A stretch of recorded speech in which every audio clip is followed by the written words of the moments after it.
Well, we have some new Liberty Link varieties in 2017, kind of a mix of Group 2s and 3s.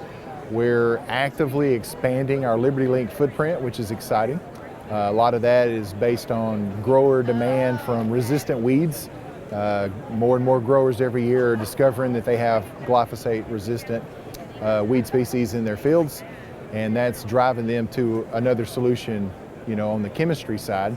And currently, Liberty is the only non-selective, over-the-top solution to that, and so it's a great rotation. So we're seeing an increase in demand from that reason, but also from variety performance. So we have a lot of outstanding varieties that are getting attention just on their own merit to be in a grower's field based on performance, and so that's exciting too. Our acres are growing outside of the weed resistance footprint as well. Well, years ago, I heard someone tell me that you can't plant too early for soybeans, and I thought that was very amusing. I'm not to that point yet where I'm willing to say you can't plant too early, but earlier is definitely a benefit. The United Soybean Board did a study about 3 years ago that they released data from, and they discovered that regardless of the geography within the United States, as you delay planting date after April 15th, you could lose up to half a bushel of yield potential per day. And that's pretty alarming to think that the majority of our soybeans are planted in May. And so there's a lot of opportunity for growers to go early.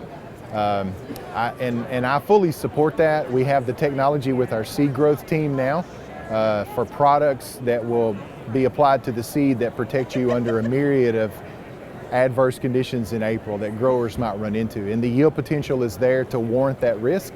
And there's a lot of protection solutions that formerly weren't there. So now we're very good on the protection side.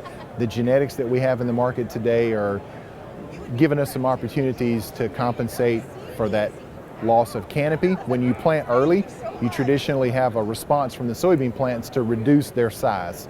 And by losing that biomass, sometimes some varieties struggle at early plant dates. Today, that's not an issue. We have a lot of varieties on the market that give us plenty of good canopy.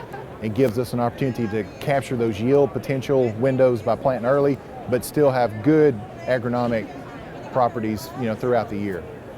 We could be achieving a lot more. I mean, obviously there's crop rotations that dictate how much growers can change their production scenario, but those cultural practices are starting to change as well. In the South, we have a lot of growers that if they're not cutting 90 bushels, they're very disappointed. It's actually become the norm to be over 80 bushels in certain pockets within the South. Obviously that comes from intense management. So your view of inputs and your willingness to spend the money as a return on your investment rather than an expense has to happen. But we have the crop protection inputs now available to protect us from the diseases.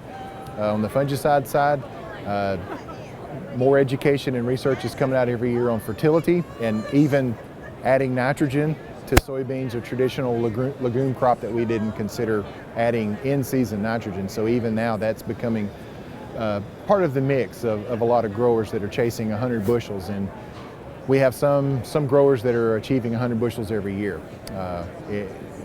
with different varieties. So it just comes down to sound agronomics. But planting date is one easy way.